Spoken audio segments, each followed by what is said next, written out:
Ya, selamat datang, salam sejahtera untuk kita semua. Pertama-tama saya mengucapkan terima kasih banyak kepada Bapak Heru Sudinta selaku dosen perkuliahan mata kuliah riset PR dan analisis media. Pada kesempatan kali ini saya akan membuat video presentasi salah satu materi yang sudah pernah diberikan untuk memenuhi kebutuhan mata kuliah riset PR dan analisis media. Dan materi yang akan saya bahas ialah metode dan teknik audit komunikasi. Sebelum memasuki presentasi, izinkanlah saya untuk memperkenalkan diri. Nama saya adalah Afrini, saya mahasiswa aktif Institut Setiami Kota Bekasi dengan program Pendidikan Manajemen Komunikasi. Baiklah, langsung saja ke penjelasan materi. Berikut penjelasannya. Metode dan teknik audit komunikasi.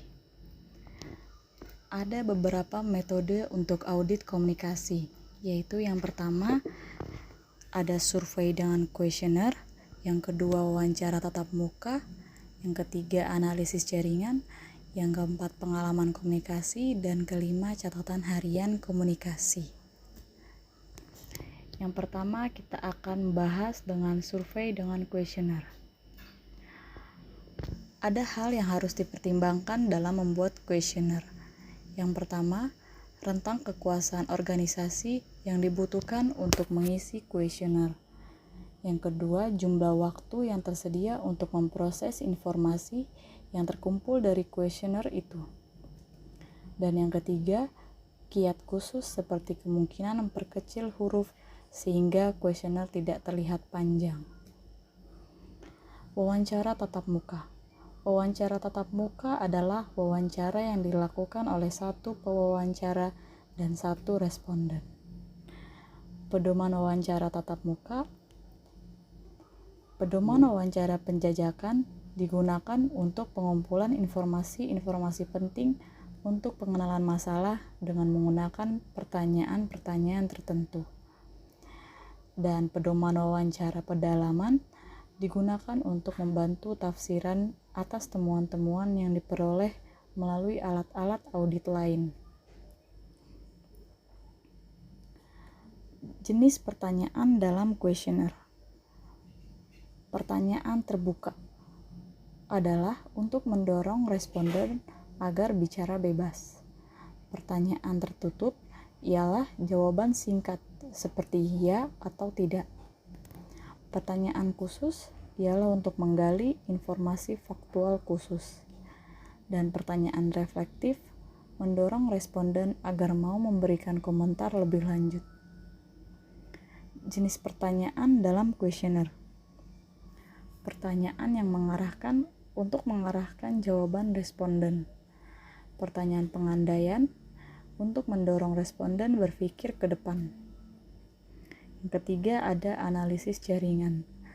Analisis jaringan bertujuan untuk memetakan kegiatan-kegiatan komunikasi yang melibatkan responden dalam organisasi ataupun unit kerjanya. Variasi peran komunikasi.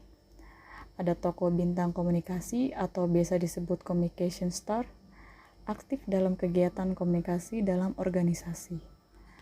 Yang kedua, tokoh jembatan atau bridge. Anggota kelompok kecil yang berhubungan dengan anggota kelompok kecil lainnya. Yang ketiga ada tokoh penghubung atau liaison, seorang dengan anggota kelompok kecil. Orang terpencil atau isolate, mempunyai hubungan antar pribadi yang sangat terbatas dengan orang lain. Analisis jaringan.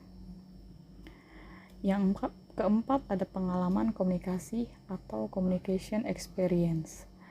Dalam analisis pengalaman komunikasi, responden diminta menguraikan peristiwa-peristiwa komunikasi yang dapat dianggap sebagai contoh khas dari peristiwa komunikasi yang sukses ataupun gagal.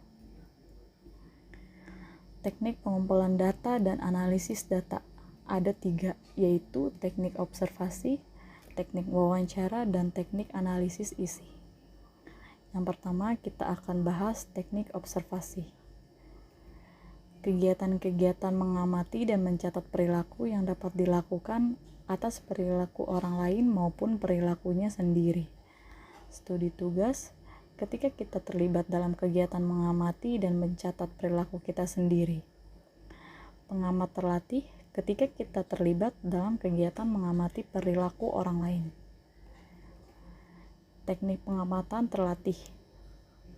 Pengamat partisipatif. Pengamat ikut terlibat dalam interaksi pengamat penumpang. Pengamat berada di tengah kegiatan tetapi tidak terlibat. Teknik bayangan, responden benar-benar mempercayai pengamat. Yang kedua ada teknik wawancara.